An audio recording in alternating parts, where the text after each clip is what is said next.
Ohayou gozaimasu. Good morning. It's 6:53 a.m. January 1st, 2023, and I've just climbed up this mountain here in Yokohama to get a good view of the first sunrise and Mount Fuji in the distance. But of course I got up there and there were about 60,000 other local happy youths already there, so I thought I'd come down the mountain into this bamboo grove and just shoot this quick message. Welcome to the new year, Year of the Rabbit. To say the least, this has been a complicated year and a complicated 3 years really since COVID began. I weathered the initial year and a half personally, but last year, 2022, forced me to change quite a lot of things, including where I live and what I do with my professional and personal time. Certain features of life just haven't returned since COVID began, and I've not been able to ignore them any longer. Now, there are vastly worse situations in the world going on. I'm very aware of that this morning, which is why rather than saying Happy New Year outright, in case you don't really want to hear exactly those words, I wanted to just wish you a more muted good start to the year. I don't want to presume that you're excited for this new year if the last one has been really hard for you, especially towards the end. I found it fascinating that in the West this year we've declared the word or phrase of 2022 to be goblin mode. Goblin mode meaning just kind of not caring about anything at 100 miles an hour. Dressing how you want, living how you want at home, eating what you like, not caring about a thing. That's going into goblin mode. But in Japan, the words or the Japanese symbol of the year was war. And it's interesting to me that Japanese people usually go round the point in order to get to the point. But this year they went straight for it. This year the word of the year or the symbol is war. I found that quite profound. I've clearly noticed friends around me have become much more concerned, agitated, detached, separated, just anxious and generally on edge. Like a little low-level anxiety is really bubbling up now for a lot of my friends. Several of them have reached out to me directly. I've reached out to them also. And we've just shared experiences. No advice, no suggestions, just listening. Pure listening. And if I want to take away one thing from last year, or maybe even these 3 years, it's that we listen much, much less than we talk. And that's the Japanese subtle way of saying that. Better put, we get talked at more than we get listened to. And it's not just me or my friends. I've noticed it in the singers and the artists that I worked with last year. When we sit down to write a song together, usually we'll just talk for like an hour, get a cup of tea, sit down with some cushions and just chat. What's going on? What's happening in your life right now? How are you feeling? We just chat freely about anything and everything. And once the chat starts to flow, once we're in a kind of a rhythm, it's amazing. Something always happens at about an hour into the conversation, about an hour and 4 minutes for me specifically, I don't know why, but it always happens. One of us will say something that's like a key line. It's a beautiful way of encapsulating everything we've just been talking about. And we both feel it. We both go, oh my God, that's a great line. That should be in the song. Or it might become the title of the song, or it might be the theme of the song. The point being, that's what we then start to write about. We make the song based on that feeling. And it's a beautiful experience. They're free to talk, and I listen, or the other way around. And then we make a great song. I just thought, isn't that a recipe for life? Isn't that a great way of looking at 2023?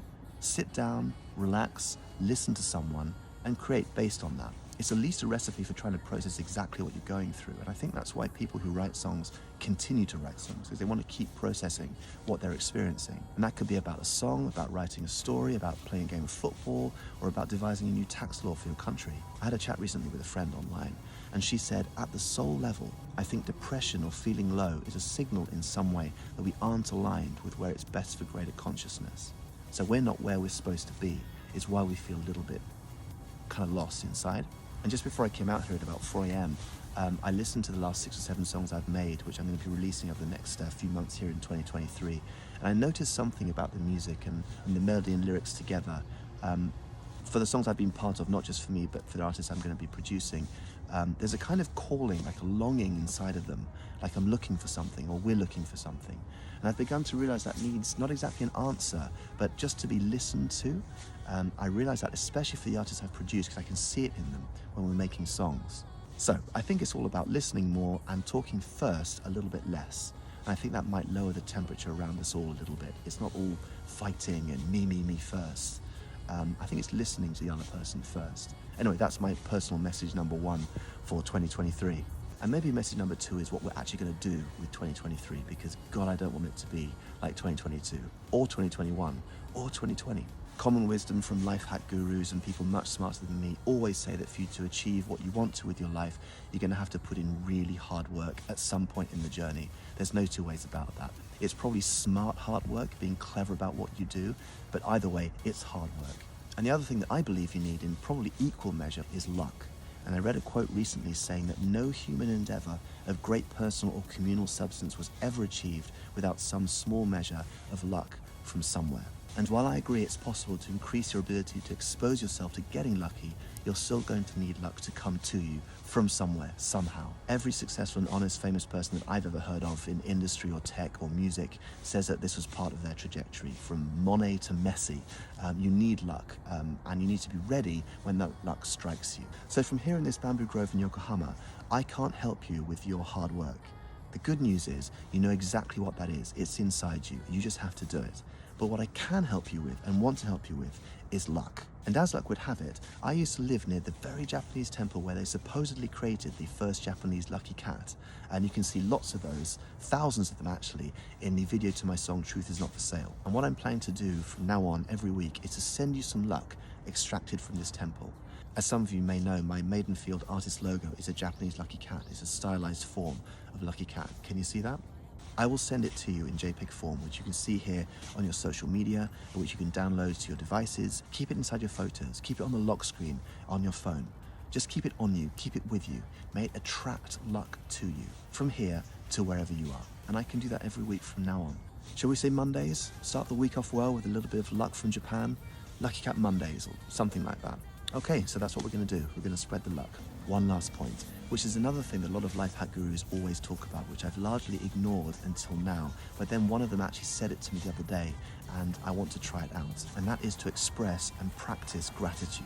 And it has to be sincere, it has to be concrete, and it has to be real. And as I sit here right now, I don't really feel like I believe it. Like, I don't think I need to be more grateful. I feel like I'm plenty grateful enough in my life. But all these life hack gurus say the exact same thing. They felt it was a bit of a cheesy concept for them, didn't really fit with their life until they tried it. And a clincher for me was this line I read recently: gratitude stops natural negativity bias in the most powerful way. It boosts your mood and reduces stress. And apparently about 11,000 studies have said this same point. So it's probably worth trying. And that negativity bias point, humans are hardwired to be negatively biased, so we're worried, we're scared. Where's the bear that's trying to kill us? We're worried about that. And that helps us, that protects us, that keeps us safe. But it's negative. And apparently a very good way of removing some of that negativity bias is to express gratitude. So I think it's worth trying for me. I think if somehow it softens my stance a little bit, lowers the temperature a little bit, perhaps it's a way of listening more for me, listening to myself as much as anything else. I can see how that would be beneficial, and so I want to try it. So, as I send you this luck every week, I'm also going to try and express gratitude for something in my life. And the point is to practice that expression of gratitude, not just say it and forget it. Specifically on this point, if you want to know more, Natalie Kogan's new book, The Awesome Human Experience, dives into this hardcore. It's very, very compelling, and I thoroughly recommend it to you. Immediately I realized how hard this is actually going to be for me to do, because immediately my negativity bias actually kicks in. I'm not happy that I had to move house. Of course, I'm happy that I have somewhere to live though, especially in this weird time, this weird climate of 2023. So I have to kick out my negativity a little bit and be genuinely grateful for things like my new home. I don't want that to be reactive or negative. I want it to be proactive, positive. So how many points do we have here? There's 4, I think. Listen more than you talk, smart hard work, luck, and gratitude. I'm very grateful that I'm going to release a lot of songs this year. I can't wait for you to hear them. I've worked really hard on them, and I hope they make a big mark on this earth and help people. They certainly are helping me work through things that I went through in 2022. And this is the year of the rabbit, so may I leave you now with a quote from Watership Down, which I adored as a kid. The rabbit god is saying to the rabbits on earth, "All the world will be your enemy, prince with 1,000 enemies, and whenever they catch you, they will kill you. But first they must catch you. Digger, listener, runner, prince with the swift warning. Be cunning and full of tricks, and your people shall never be destroyed." Listener. The god is saying that the world is hard, but you have all the tools you need to survive and succeed if you work hard and smart, and if you listen. And if you read the book or watch the movie or the Netflix show, you'll realize that luck plays a really big part in the story. And by the way, the soundtrack, Bright Eyes, is one of my favorite pieces of music. So I'll leave it here today. I'm not gonna say Happy New Year in exactly those words today, maybe tomorrow, just not today. But I do wish you a very, very good start to the new year. I hope that has helped you a little bit and that you can wake up a little bit warmer than you went to bed yesterday. Speak to you soon. Bye. So this is where I was going to shoot from this morning. There's no one here now, but it was absolutely full of people this morning. 6:53 a.m. sunrise over there. And Mount Fuji just over here. Can you see it? And I wanted to send you some good luck from this spot here. So good luck from me to you. Happy New Year.